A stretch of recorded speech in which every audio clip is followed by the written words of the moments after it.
This lecture will focus on the presidency of Thomas Jefferson. Thomas Jefferson became the third president of the United States of America. We talked about that in the last presentation, the actual election, but he was the president now, and what he believed, what he had called his election, what he called this election in 1800 was the Revolution of 1800, because he just thought that the Federalists were doing it all wrong. They were taking too much power. He thought that both Washington and Adams had just acted too fancy, too much like monarchs. They had done too much. And so he really tried to make the presidency a lot less formal. What does that mean? Some of the examples of things that he did is, instead of being called His Excellency or something like that, he said, no, please just call me Mr. President. That's good enough. Still respectful, but not this big, fancy, crazy thing. You don't have to bow to me or anything like that. And he also, instead of these big, lavish white horses and riding these carriages over to his inauguration, he just walked over there. Okay, he just kind of wanted to act like, yes, you've elected me, I'm here to do a job, but I'm just a guy like anybody else. All right, and so he did not immediately take away all the Federalist policies, which is really important. We don't want to just take away all the good ideas of previous people when we have our new people in power, different political parties and stuff like that. Instead, he kept a lot of those, but then he started to add in his own Republican ideals. All right, remember, Democratic, Republican, they called them Republicans. And so a lot of these ideals were, of course, what the Republicans wanted, limiting that major federal government, okay? And so he started to pay off the debt as much as possible. Remember, Hamilton had wanted the debt so much because it could prove that we were able to pay off our debtors and stuff like that. So he said, we need this debt, but we also need to be able to pay it off. And so Thomas Jefferson wanted just a little bit less debt, so he started to pay that down. He also cut government spending. He said, we don't need to be doing as much. We don't need as many jobs. We don't need any of that kind of stuff. And so he cut a lot of federal jobs and therefore was able to cut a lot of spending. He also completely got rid of the whiskey tax, which was hated by many people, so that was celebrated.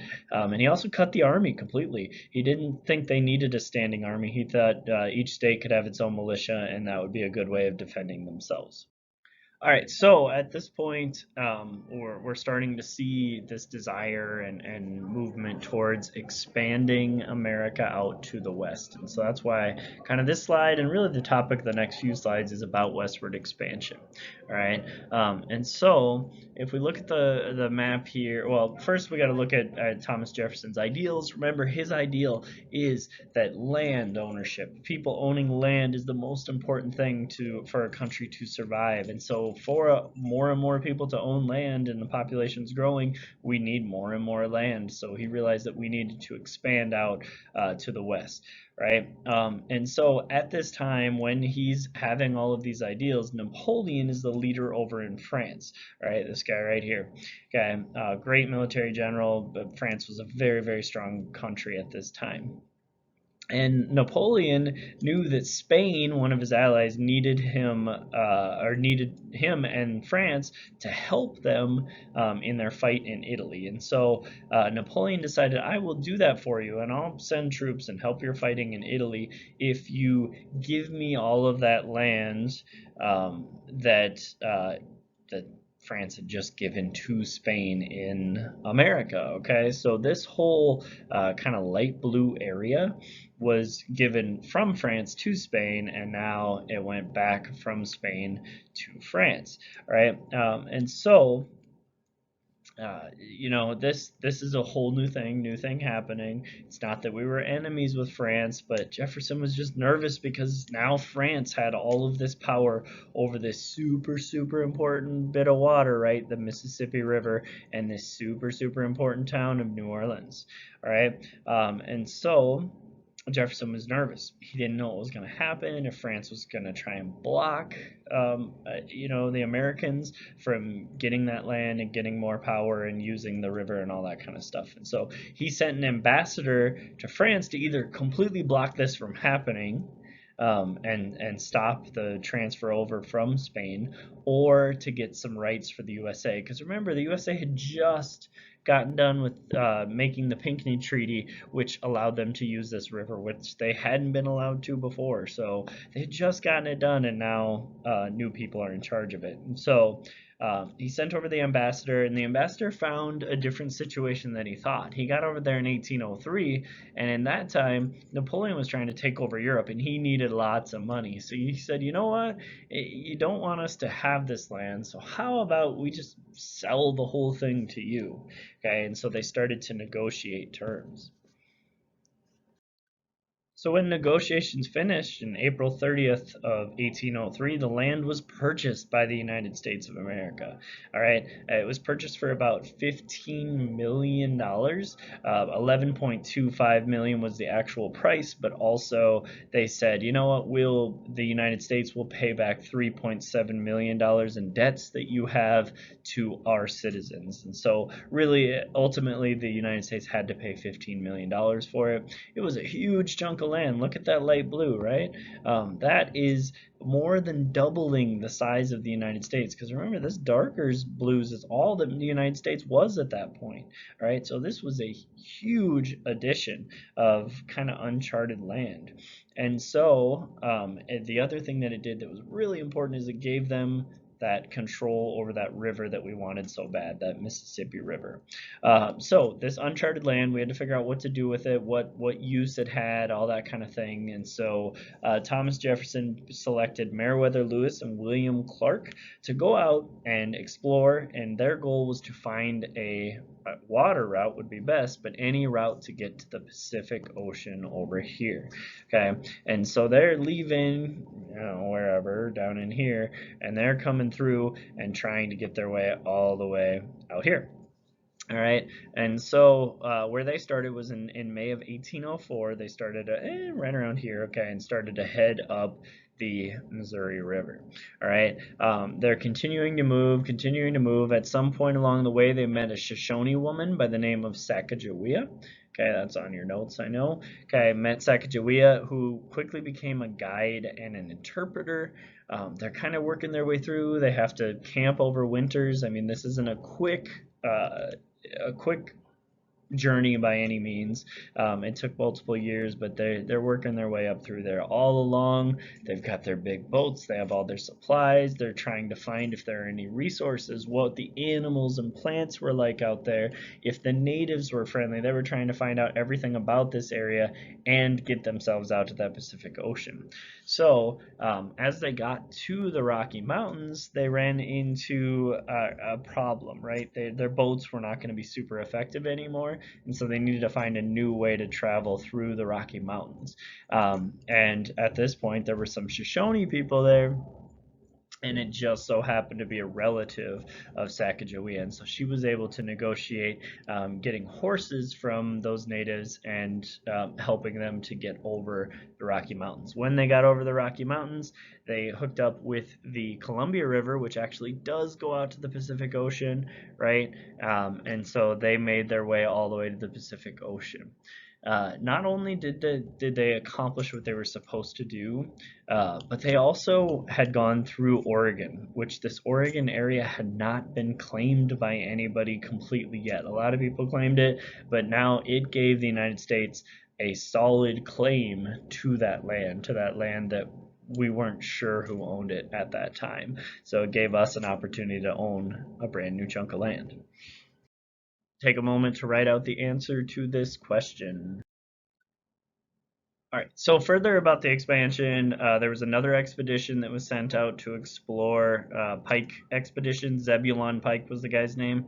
And he went out, and his goal was to map the upper Mississippi River and just kind of head out west and see what there was in the southern part of the Louisiana Purchase. Okay, and so he kind of, mapped the river, did all that kind of stuff, and then he started to head out towards Colorado. Okay, he found the Rocky Mountains, gave a great description of what the Rocky Mountains was like, what the Great Plains was like. Ran into one particularly large mountain out there in Colorado that he climbed and claimed, put his flag in or whatever, and it's called Pike's Peak still today.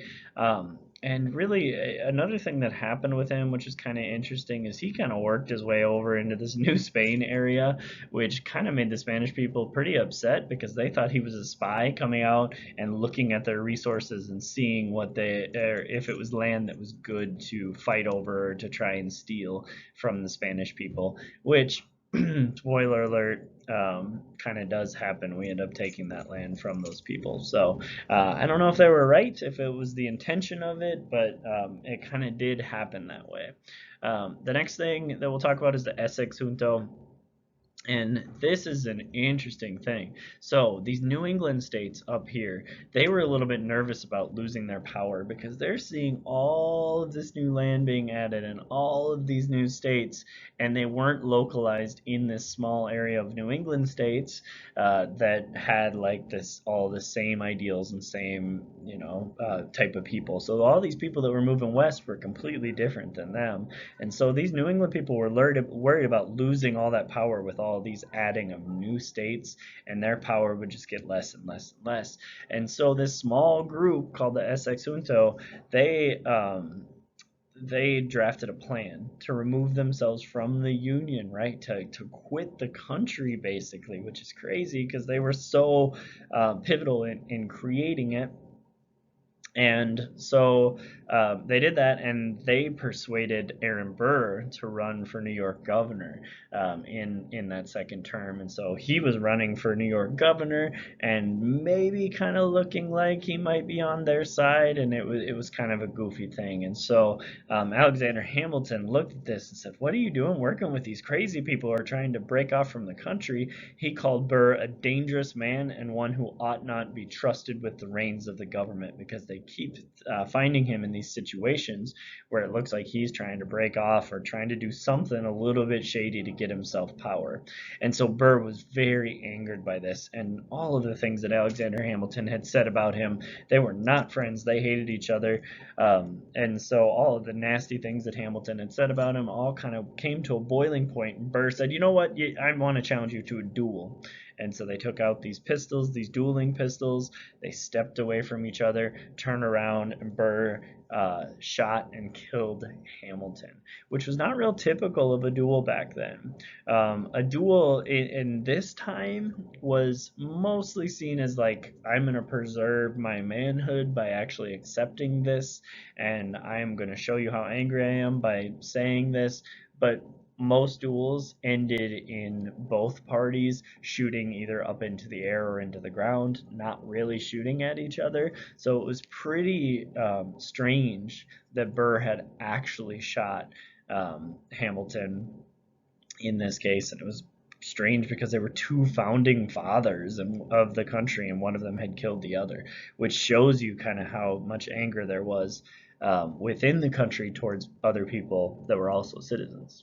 Before Jefferson took office, the Judiciary Act of 1801 was pushed through by the Federalists, where they used this act just to add a bunch of judges in and kind of get a bunch of people on their side in being all the judges around America, basically. And so Congress, obviously, Democratic Republican Congress that came in with Jefferson quickly overturned this act and got rid of it. All right. And what Congress thought is they thought they could impeach and remove judges. And so the House of Representatives went through and impeached Supreme Court Justice Samuel Chase. Did he really do anything wrong? No, he was just part of this Judiciary Act of 1801. However, the Senate said we cannot remove him because he had no criminal activity. So this set up a precedent that says Congress does have some power to impeach judges, but they can only do it if there was criminal activity. All right. And then another thing that happened with the courts at this time was John Marshall, this guy right here. Okay, John Marshall, he was the Chief Justice, or made the Chief Justice of the Supreme Court, and he was so important to developing how the court worked because he was one of those very first Chief Justices. And so he was responsible for all of these different things that made the Supreme Court powerful and independent. Very, very important figure. The next thing we're going to look at is a very important case as well, Marbury versus Madison. And honestly, I can try to explain it, but it's just kind of a goofy case that doesn't really. I mean, it doesn't really matter what the case was or what the two parties were arguing about, but basically, the end of the case declared that part of the Judiciary Act of 1789 is unconstitutional.